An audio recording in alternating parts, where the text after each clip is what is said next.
here. Oh, in the band office here. Yeah. The old band office. Well, the band office, and then it's been multiple different buildings. Yeah.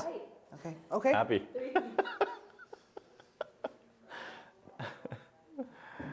Hey, welcome folks. Welcome back to Dusty Tracks BC.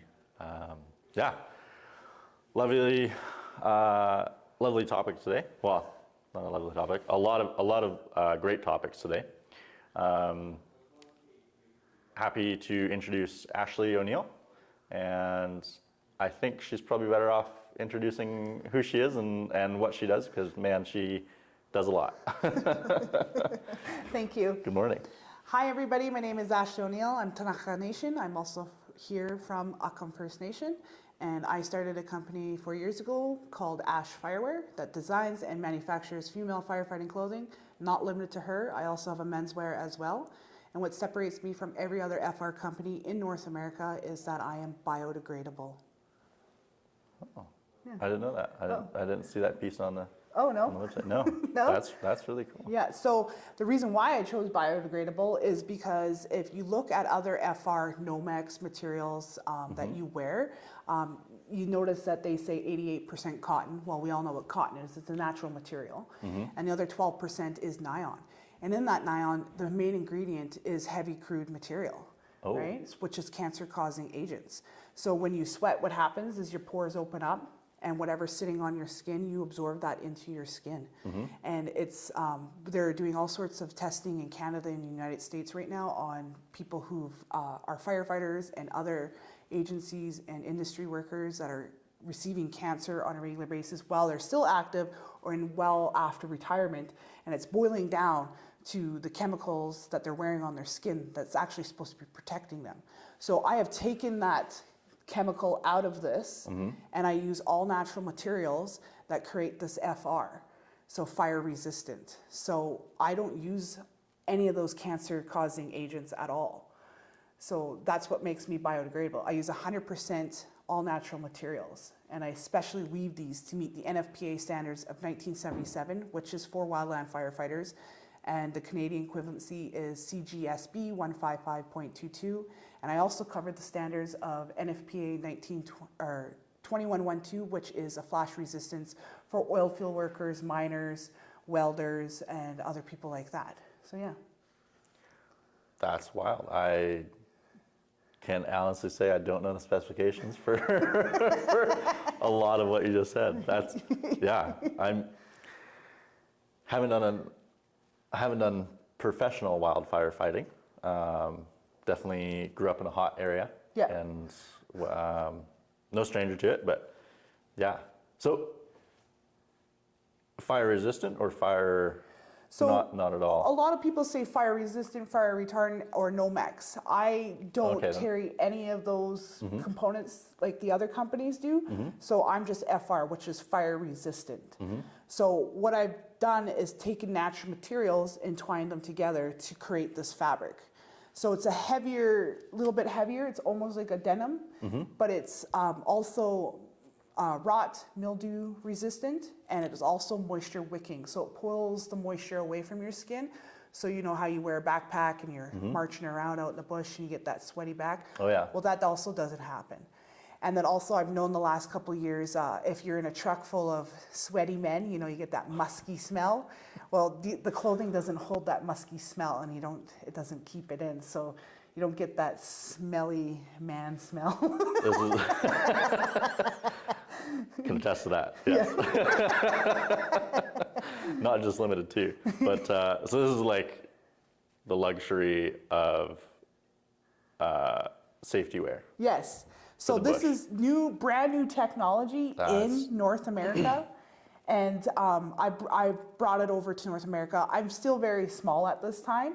A lot of people don't know about me, but like I said, I've only been doing this for 4 years. And the coveralls here are actually my second production role. My first production role were pants and shirts. And of course, I try to get everything, products and manufacturing here in Canada, but it's very expensive. So I have to look at other options this year because I just cannot afford the new carbon tax and all of that other stuff that's piled on to making this product. But this is something that hopefully everybody be wearing within the next 10 years. And it's not only helping to firefighters and welders and miners and whoever else is wearing this fabric, but it's also helping the environment. Because when you buy other Nomex and stuff from the store, like Mark's Work Warehouse or any other place like that, you're actually supposed to be sending off your Nomex or fire resistant stuff to a recycling facility. A lot of people just put this in the landfills. Right. And it's very toxic to the environment. And when we send it off to be recycled, what they do is they lay it all out. They bring men in with high hazmat material stuff, and they spray all of the fabric because it actually has a fire resistant spray on it to begin with. Mine does too, but it's eco-friendly. And what they do is they spray it to knock down the chemical compound of the fire resistant stuff in it, and then they incinerate it. They burn it all, which is promoting what? Global warming. That's right? That's wild. Yeah, so my stuff, you can just throw it in the garbage, or you can put it in your composter. It just needs sunlight, time, water, earth, that's it, and it will break away eventually. And the thread is also biodegradable. It is a cotton wool blend. Unfortunately, the high vis is not, but it's easy to rip off. Right. The brass zippers that are fire resistant, they can be taken out and sent off to that facility in Quebec also, and they can melt it down and remake new zippers. Oh. Yeah. Yeah. That's pretty wild to think about that, you know, your typical firework wear is, you know, you're wearing that, like you're saying, like you're wearing every day, you're sweating, Yeah. you're trucking around in the bush. You know, the backpack, that's for sure. It's like your pores are open because it's hot and you're sweating, but then there's yeah. also the fire and your body's just absorbing all that. And then what do you do with that at the end of the day? You take it and you're supposed to recycle it, and it's supposed to get hazmat sprayed down, and yeah, that's a wild thought to think about. Yeah. You're out there wearing that every day. Yeah, and a lot of people don't understand how to properly care for their FR or Nomex. And what it is, it's cold water, wash in cold water, hang to dry. Anytime you put any of your FR stuff into a dryer, it kills the actual FR in it, so it will no longer protect you. Right. Right, so what we want, and I've also had it tested. The fabric was tested in Spain, and then when I brought it back over to Canada, I had it tested at the University of Alberta. So when I went to the university, I sent them 3 sets of garments. So I sent them a U set, a new set, and a high vis set. And the U set, they actually asked me for it because they're like, we've never tested used garments before. And I was like, well, I got some for you. So I sent off some of my used garments, and they tested those too, and it actually had the same outcome as a brand new set. So the retention of it is... Yeah, so it's longer lasting. It's up to over 100 washes. It's good for, because a lot of people are still using the same uniforms they've had 4 years ago. Right. Well, they're no longer safe for you to wear. They don't have that FR in them anymore. And so... we have a quick video here for you guys to watch. Yeah. So in the video, you'll see that it's for a 3-second flash. So as a wildland firefighter, we have to survive, if we have to, between 3 and 6 seconds of a flash fire, of a forest fire, right? So what you'll see here is simulated. It's a 3-second flash. And yeah, we'll show you the video, and then I'll explain the video. Okay.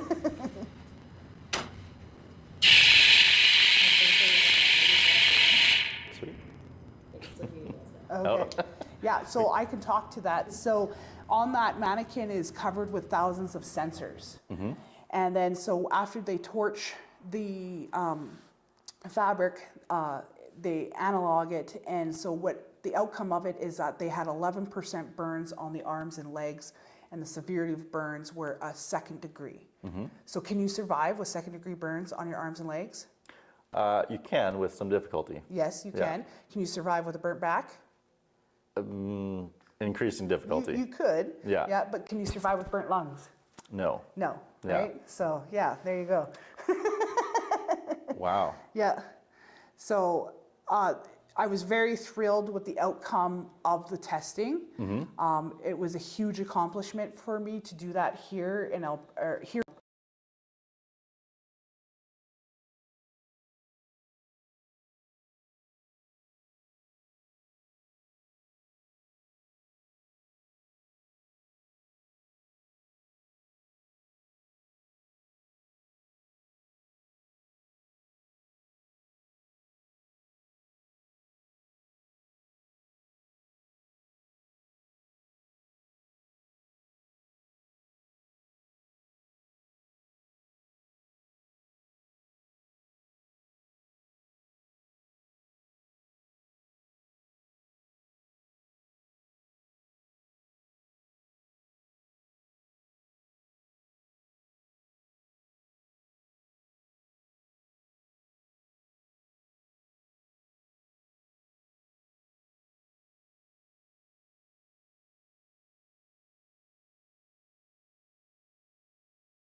All right, we're back. They can hear you again. Awesome. Thanks, Thanks. everybody. Welcome back, everybody. Whew, what a break that was. Yeah. Yeah, so I can't remember what I was talking about. The ingest data from Yeah. Calgary So University. So very impressed with the outcome of the fabric. Also, it's been tested on the fire line with myself and with my crew members. And I've noticed if I got a nick from sitting down and a tree snagged me, I noticed that it just stays a hole and it doesn't spread and get bigger. Right. So it's very durable. And especially when we were working with pumps and water like that, the one year I got sprayed head to toe with a pump exploding, and I was wet, like soaking wet. But 20 minutes in the sunlight, I was dry. So it has a quick drying time. A lot of people say it is a little bit heavier, but I kind of like it because there's been times I've kneeled down in hot spots and I've burnt my knees, but it never burnt my coveralls. Yeah, so it's very durable and I really enjoyed it, and everybody else who was wearing it out on the fire line absolutely loves it. And the fact that I actually do designing for women is huge right now because the women in the men's workforce is exploding, right? I've been a firefighter for 17 years, and when I first started, I was one of the only females in a fire department. And now that I can go to a fire camp, I used to never have to wait for a shower. Well, the last couple of years I've had to wait for a shower, right? So that's never happened. Yeah. So that means that the women in the workforce are coming aboard, and it's great to see. And that's why I kind of started the company, is because I started wildland firefighting in 2018, and I struggled to find anything that fit me properly, let alone the right standards that we had to follow. And Right. I've also worked in the oil patch for years prior to that. I already knew that there was nothing out there. So I was driving around in Kelowna pissed off because I couldn't find anything, and I was mad because that's where generally all the fires happen, in the Okanagan first. And I was like, why am I not making my own clothing? Because I know that I can't find it, and I've seen other girls out there struggling just like me, right? And so I decided, I said, well, I have a ton of aunties who are seamstress. I'm like, why aren't they making this for me? And then so I was like, well, you know what? There's other girls out there, I bet you, that are struggling just like I am, so why don't I start a clothing company? And when I first started, I did a ton of research about what makes FR fire resistant. And that's where I found those chemical compounds of the cancer-causing agents. And I decided, well, why do we have to put that nylon in here? And then I realized we don't have to.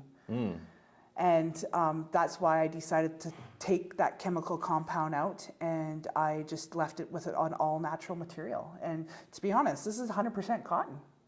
So think about it. 100% cotton, hemp, wool, and bamboo are all natural materials. They're also fire resistant, right? And then when you look at the other stuff, like I said, nylon is actually a synthetic clothing. And in firefighting, we're not supposed to be wearing synthetic clothing at all, right? So that's why I was like, okay, well, let's try this out. And here we are today, second production. Hopefully would like to go on my third production really quick here.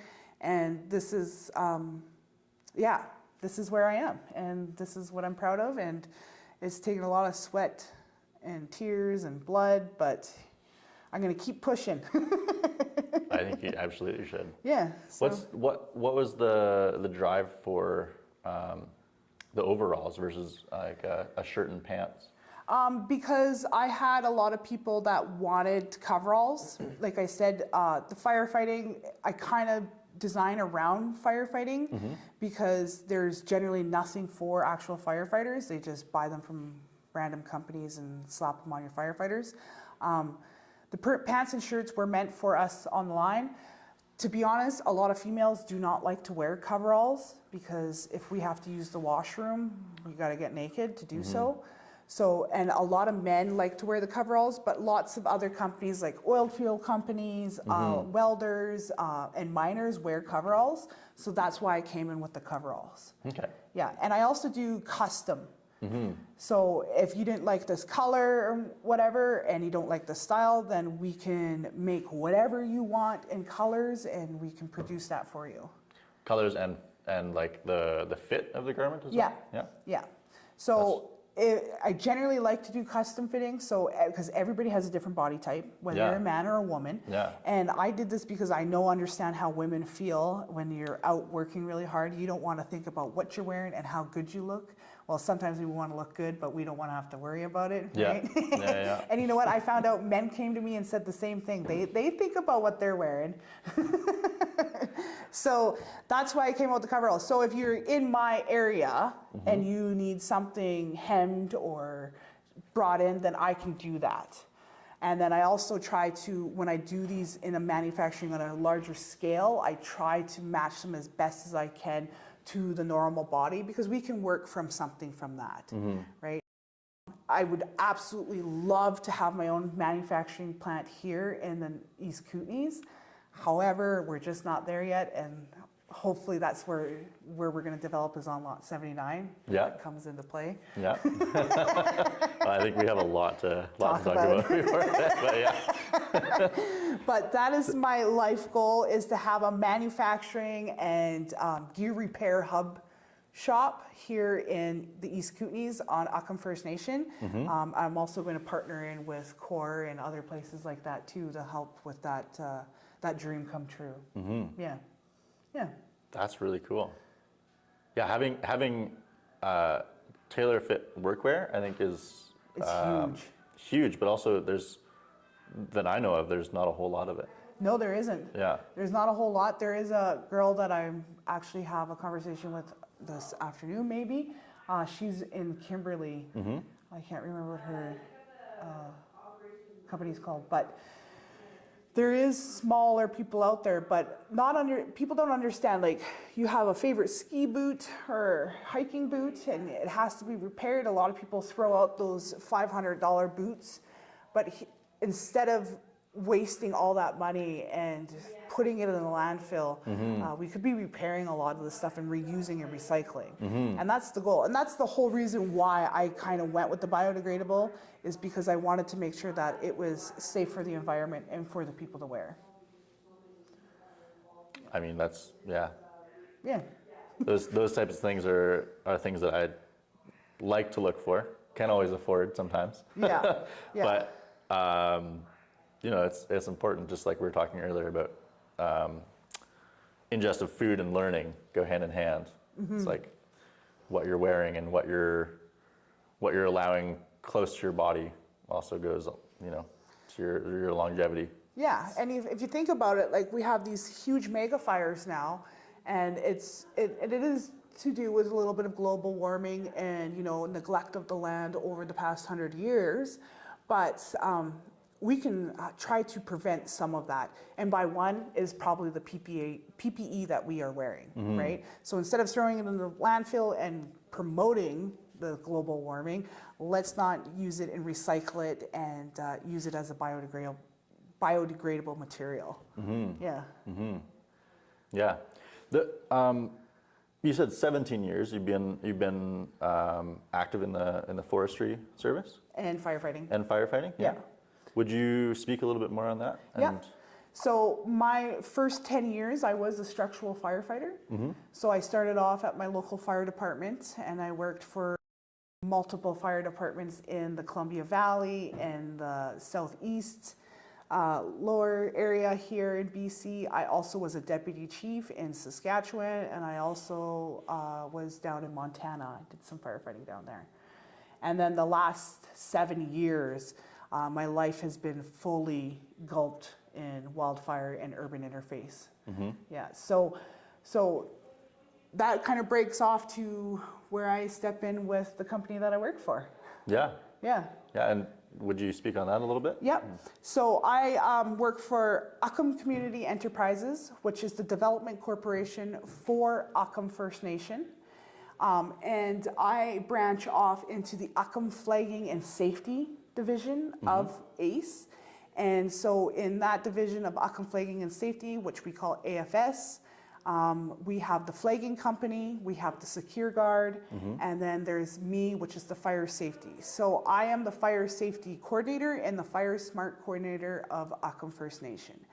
And what I do is we do mitigation work, we do prescribed and cultural burning, we do firefighting, and we do forestry work for the community and surrounding area. So, and will be firefighting for the Tanaka territory. Yeah.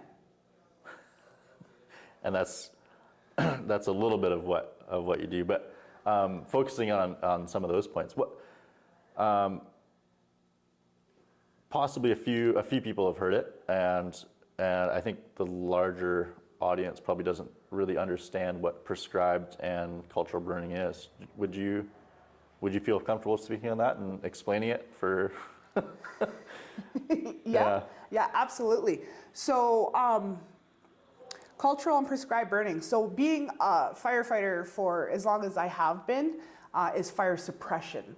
And so I am getting older, the fires are getting hotter and bigger, and I know that my body could probably only take about 6 more years of actually fighting the fire. Then I want to get fully into mitigation and burning. So mitigation is maintaining the forest, so removing certain fuels, and then we will come in and we will actually burn the land at a low intensity.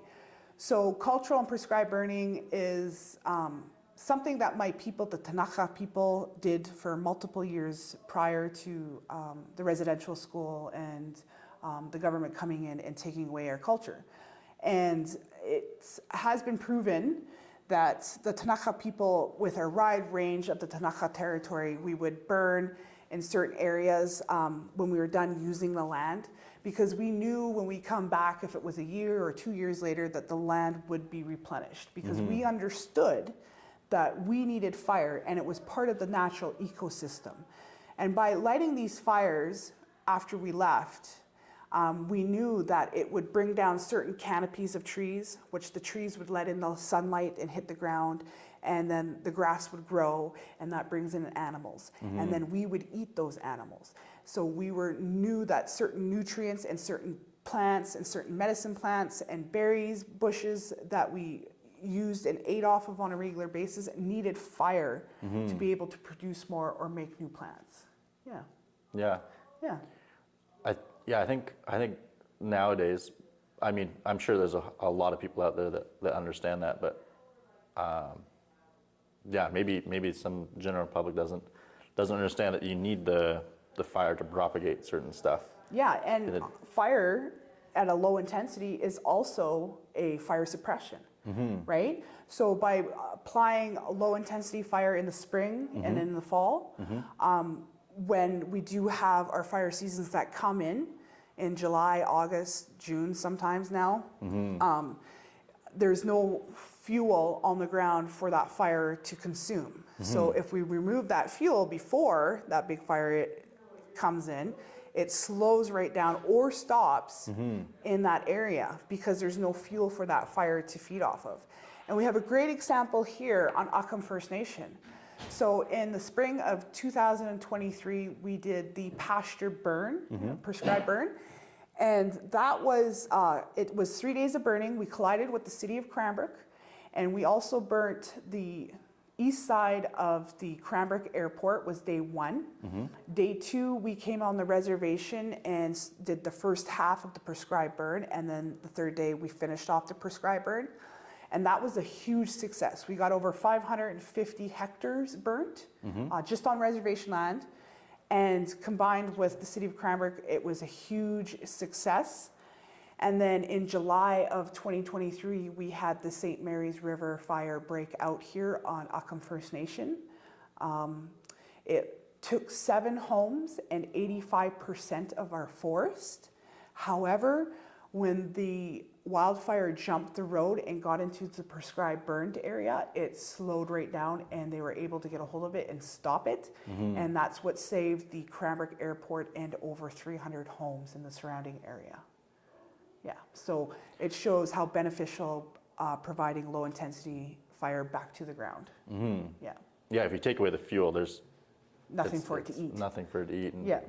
burning, old burned wood burns. It's a different type of burn than just burning. Yeah, it doesn't burn as hot either, right? And that's what we want. We want to keep those low intensity burns on the ground. Keep them out of the canopies of the trees, right? Because once the fire gets in the canopy of trees, it starts jumping the treetop to treetop, and then we're SOL. Like we can't control it at that point. Once the fire is on the ground, we have a better idea of how it's going to run, and we can predict better, and we have more control over it, right? Exactly what you want. Yeah. Needed within firefighting. Yeah. Yeah. Yeah. Man, that's. Thank goodness you guys are around and did that. Yeah, it was a huge success, and we do have other burns booked in the future.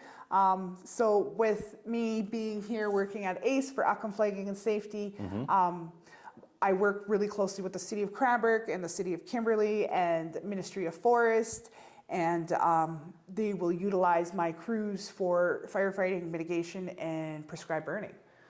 So yeah. That's a big territory, and also a lot of gear. Yes, a ton kit. of gear. Yeah. A lot of gear. It's very expensive too. But I mean, like we saw last year, that is absolutely needed. Yes, Yeah. and last year it was record to date that was the worst fire season. Well, it's going to just get worse from here on out. There's over 500,000 hectares that need to be burnt in BC alone. That's not including Canada. And to be a part of the East Kootenay Burning Club is huge for me. I work very closely with Bob Gray and the rest of the surrounding communities. And the goal here, and it's not just my goal, it's also Bob's, it's also Finesse. I work with Finesse very closely, which is called First Nations Emergency Society Services. I think I said it backwards, but they're based out of Kamloops, and they support all the First Nation communities in BC with firefighting, structural, wildland, burning. These guys are a huge support system for BC. I wish every province had a Finesse because they have done so much for us. And they support me, and they support the company I work for, and they also support my clothing line too. Yeah. That's really cool. Yeah, we'll have to look into that. I think I can hear Emma taking notes about Finesse. Yeah, you should get in touch with Finesse too. Yeah. Also, so being on other entities, I also sit on the National Indigenous Fire Safety Council as the wildfire representative of all of Turtle Island, and I'm wearing this here. So we have Turtle Island, and all the colors are all the nations. Right, so I get to make on how funding and opportunities happen here in Canada, and I'm here to support every wildland firefighter. Yeah. Yeah, like we said at the beginning, it's a lot of, your calendar must just be That's why I didn't bring you guys down to my office. It's messy in here. It's like my brain. Yeah. I've also been nominated this year for the Wildland Firefighting Award. and that will be hosted at the what's it called? The Fire Smart Conference in Prince George this year. There you go. She's pointing at you. My peripheral is not so good. Yeah, we were last summer. We were close to Prince George, but yeah, a lot of fire action happens around that. Is that BC's hub for? So there's different areas in BC are broken up. So for instance, this area is called the Southeast Fire Center. Prince George area is the Prince George Fire Center. Down below that, you have the Caribou Fire Center. Kamloops, Kelowna is the Okanagan, which is, they call it the Kamloops Fire Center. Vancouver area where you guys, it's the Coastal Fire Center. Yeah, so I used to work for all of them and I've been in all of them. But now that I'm home working for my own people in my own community, I'm going to be based in the Southeast Fire Center location. Yeah. I bet they're extremely proud to have you back. They are. And grateful as well.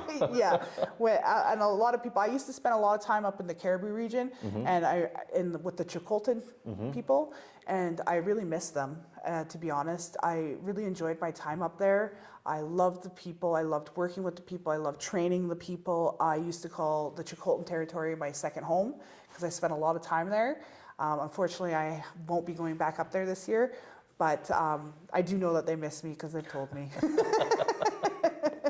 I bet, yeah. Yeah. Yeah.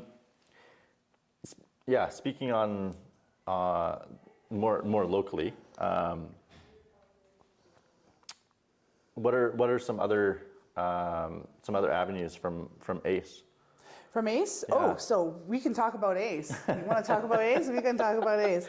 Should we get into that? Yeah, we can get into ACE. So Uckham Community Enterprises, like I said, we're the development corporation for Uckham First Nation. So we kind of have like a little bit of a breakdown of all the branches for you guys.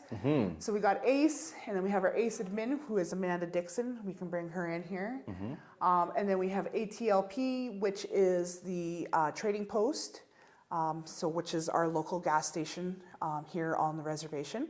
And then we have AFS, like I said, which is Uckham Flagging and Safety. We have a flagging manager for the flaggers. And then that manager is the same for the secure guard for security. And then there's me for the fire safety portion. And then we branch off also into the ARLP, which is the Uckham Resources Limited Partnership. And that branches off. Stan Haddikin is our registered forester, and he's running all of our forestry stuff. I work with him very closely. We also have Natanic, which Craig Campbell, which is my general manager.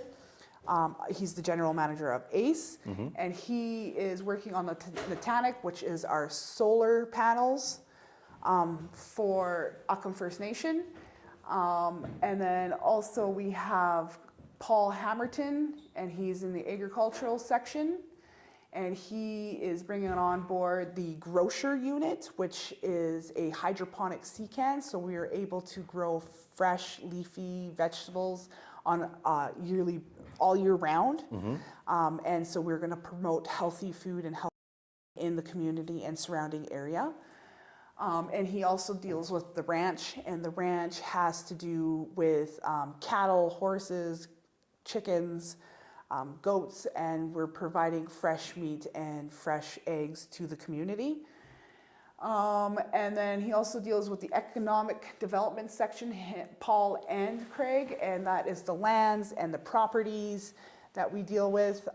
So we also buy other small businesses like firewood business, and keep that kind of running. That's going to be hopefully new. We're going to have the firewood business. I hope that happens because, and that's to go with all of our employees. So we have cross-trained all of our employees. So if the flagging company is slow, then we shuffle those people around, and they're also trained in firefighting, so they can come on board with me with mitigation, firefighting, and burning, and fire smarting the community. And then also we've cross-trained them into the secure guard, we've cross-trained them into the grocery unit, and some of them work at the store. So we've tried to make it utilized for everybody that's in the community, right? We want to make sure that because I know for a fact, firefighters are only a few months out of the year. Yeah. And then a lot of times they find another job and they leave and they don't come back. So we don't want that to happen. So we're going to try to keep all of our employees going all year round so that they always have a paycheck and that they're never bored. And a lot of people really like this because they're not stuck doing the same job, monotonous every day, all day.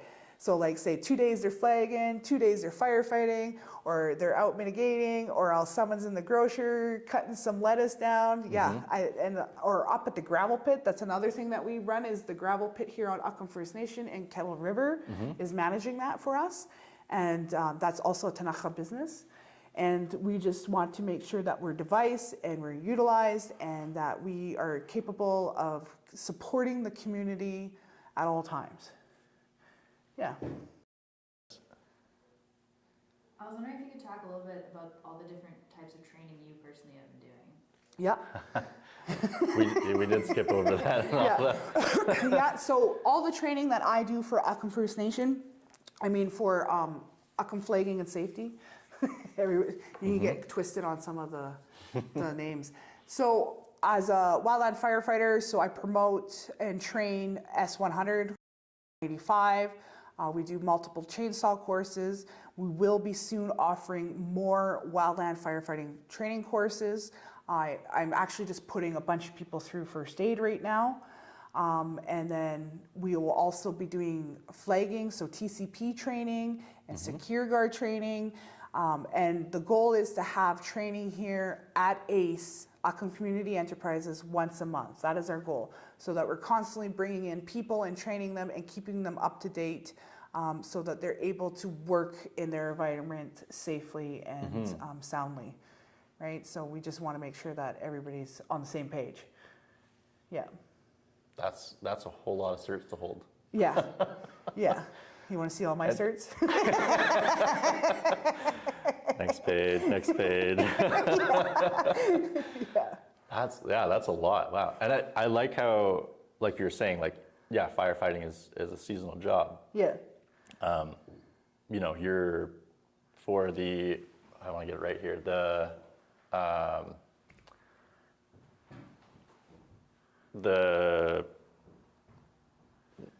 not the Flagging? no the safety crew, the security crew. Yeah. Like if you have a couple events in town, that's only going to take you a week or more, and then you're going to be down again. And it's like that's a great to mitigate that downtime and to keep the people busy. Keep the people busy, but also, like you're saying, it gets repetitive sometimes. Yeah, I know that for a fact. And that's why I liked wildland firefighting, because I would go do that for a summer and then I would go work somewhere else for the winter. But I'd be right back at firefighting in the summer. And a lot of employers get mad at you when you're like, okay, well, I'm getting called to fires in like 2 weeks because, I just had the first warning. Well, and some of them get really upset, and some of them are super okay with it. And technically they have to be, because you cannot fire anybody to go to a fire. If they get deployed to a fire, they cannot fire you. Like, that's against legal standards. I didn't know that. Yeah. So, I like the fact that, and all of these people and everybody here that works like that in ACE really like that too. Because not everything is a full-time job. For instance, like the grocer is only maybe a 3-day-a-week type of job, right? So they can go and cut their crops, and then they can plant their crops, and then they're like I said, they're probably only in there 3 days a week. Packaging and doing whatever they have to do, and then they can shuffle over to the store and work in the store, or they can come over here, jump on with me with the fire crews or mitigation crews, or they can go do flagging for a day with Amy. Yeah. Wow. Yeah. So they're all cross-trained. Yes. This is going back just a little bit, but we have all this gear around us, and we haven't really seen it too much. Can you walk us through like the helmet? And I know you talked about coveralls a bit, but just for those of us who don't know firefighting. Okay. Yeah. So the trusty old firefighting helmet. So, You know, gotta have your good old sweatband in there. I don't know if I changed it. Oh no, it doesn't stink that bad. Hat goes on, gotta have to make sure you're not getting any debris in your eyes or smacked in the face, right? And then you got to have your ear pelters, chainsaws, pumps are very loud, helicopters are loud, right? And then we got our trusty little chin strap that they make us wear that I never use. Ooh, did you see all the dust come off that? A little bit. Yeah, yeah. So this one's the yellow one's my old retired one, as you can see there. Men's set of coveralls we got standing there, and we got the females right here on the table. My beautiful sign that KNC made for me last year. Yeah, I'm super supported with my community, so if I didn't have their support, I wouldn't really be here today, and I'm very grateful for them. I have a huge support from KNC, Tanaka Nation Council. Yeah, they're my backbone. Oh yeah, and then I have some masks here. I originally made these for COVID because we had to wear masks out on the fire line, and it just drove me nuts because I was wearing plastic on my face, and I really don't want it to melt to my face. So I designed and made these. I didn't really sell these. I kind of just handed them out to all the firefighters. But now that COVID is over, per se, I still hand these out to firefighters because they're good for the fire line. They help with smoke sometimes. And also I like to use them when I'm burning slash, because when you're burning slash, it's hot. You're really close to the fire, and I usually get my burnt nose, lips, and cheeks. So this helps protect those because you sweat, you rub, and then by the time you're done, you're all chappy and red and cracked, and you're like, oh, my poor face. So having a little bit of protection on it actually helps a lot. And these are same certifications, NFPA 1977 and NFPA 2112. Yeah. Yeah. Is it a similar material? It's the exact same material, just different color. Yeah, okay. Yeah. Yeah, exact same. Very cool. Yeah. Yeah. That was a lot. It was a lot. And that was only a little bit of it, I think. Trying to narrow it down for you. Yeah, totally. Do you want me to bring in Amanda? For sure, yeah. Is there anything else you'd like to speak on your business, though? Yeah, so if anybody's interested in my stuff, I do have a website. It's www.ashfireware. We can link it. Awesome.com. In the description. Perfect. Yeah, if you have any questions or concerns, absolutely email me. I'm assuming they'll send that link too. And I will answer you as fast and quick as possible. I do have coveralls available in this style right now for sale. If this is not your cup of tea and you need a little bit of a different style or color, I can still custom make your orders for you. And a lot of people are like, oh, you must be rich. No, I'm not. I decided to make a clothing company. It costs a lot of money to make this stuff, but I didn't make it to become rich. I made it to protect our firefighters and the environment.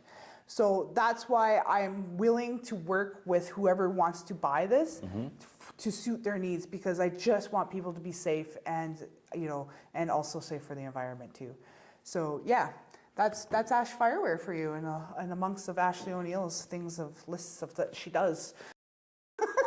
I think that's great. You saw a big need, and it was obviously not being met. Yes. And you stepped up and I'm trying still, right? Like I said, I've only been at this for 4 years. And I started at the beginning of COVID. So dealing with, and a lot of the places that I had to go across the world to actually weave this fabric, because we don't do it here in Canada nor North America. And that is something that I'm going to try to bring here so that we're able to make this stuff here. I like that. Yeah, so that's the goal in the future. Hopefully it will happen within the next 5 years. I don't know, but it's a plan, and it's a goal, and it's a dream. So hopefully it happens. Yeah. I can go grab Amanda if you want. Yeah. Yeah? Yeah, we can, yeah.